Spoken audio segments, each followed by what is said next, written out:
ಇವತ್ತು ಪಡ್ಡನ್ನು ಕಾಯಿ ಚಟ್ನಿ ಹೇಗೆ ಮಾಡೋದು ಅಂತ ನೋಡೋಣ ಬನ್ನಿ. ನಾನು ಆಲ್ರೆಡಿ ಒಂದು ಬೌಲ್ಗೆ ದೋಸೆ ಹಿಟ್ಟನ್ನ ತೆಗೆದಿಟ್ಕೊಂಡಿದ್ದೀನಿ.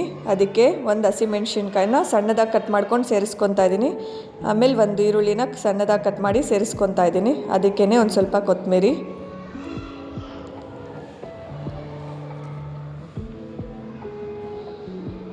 ರುಚಿಗೆ ತಕ್ಕಷ್ಟು ಉಪ್ಪು, ಇದನ್ನೆಲ್ಲ ಸೇರಿಸ್ಕೊಂಡು ಚೆನ್ನಾಗಿ ಮಿಕ್ಸ್ ಮಾಡ್ಕೋಬೇಕು.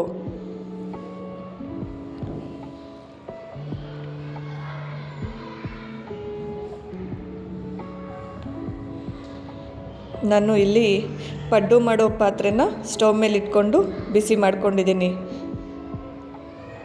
ಅದಕ್ಕೆ ಒಂದು ಸ್ವಲ್ಪ ಎಣ್ಣೆ ಹಾಕ್ತಾ ಇದ್ದೀನಿ. ಅದಕ್ಕಾದ ನಂತರ ಅದಕ್ಕೆ ಸ್ವಲ್ಪ ದೋಸೆ ಹಿಟ್ಟನ್ನ ತಗೊಂಡು ಅದಕ್ಕೆ ಹಾಕಬೇಕು.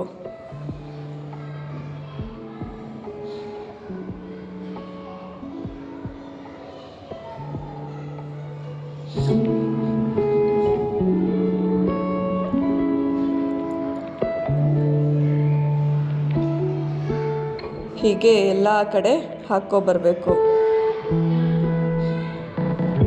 ಅದನ್ನು ಈಗ 1-2 ನಿಮಿಷಗಳ ಕಾಲ ಮುಚ್ಚಿಡ್ತಾ ಇದ್ದೀನಿ. ಆ ಹಿಟ್ಟು ಚೆನ್ನಾಗಿ ಬೇಯಬೇಕು. ಈಗ ಬೆಂದಿದೆ ನೋಡಿ. ಈಗ ತಿರುಗಿಸ್ಕೊಳ್ಳೋಣ.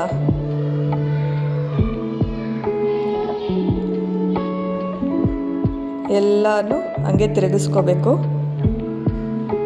ಈಗ ಮುಚ್ಚಿಕ್ಬಿಟ್ಟು 1 ನಿಮಿಷ ಬೇಯಿಸ್ಬಿಟ್ಟು ಆಫ್ ಮಾಡ್ಕೊಬಿಡೋಣ.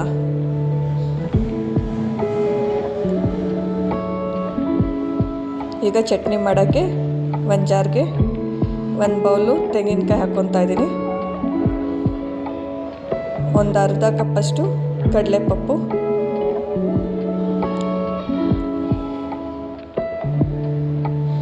ಒಂದೆರಡು ಹಸಿಮೆಣ್ಸಿನ್ಕಾಯಿನ ಹಾಕ್ಕೊತಾ ಇದ್ದೀನಿ. ಒಂದು 4 ಎಸ್ಲು ಬೆಳ್ಳುಳ್ಳಿ,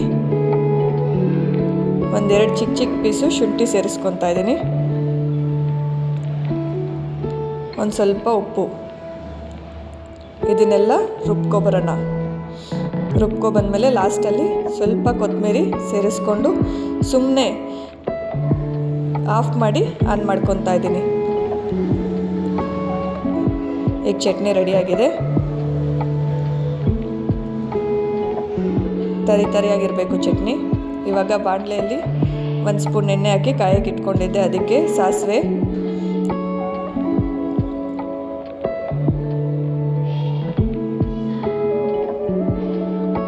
ಕರಿಬೇವನ್ನ ಸೇರಿಸ್ಕೊತಾ ಇದ್ದೀನಿ. ಅದಕ್ಕೆ ರುಬ್ಬಿಟ್ಕೊಂಡಿರೋ ಚಟ್ನಿನ ಸೇರಿಸ್ಕೊತಾ ಇದ್ದೀನಿ. ಇದನ್ನೆಲ್ಲ ಒಂದ್ಸತಿ ಮಿಕ್ಸ್ ಮಾಡ್ಕೊಳ್ಳೋಣ.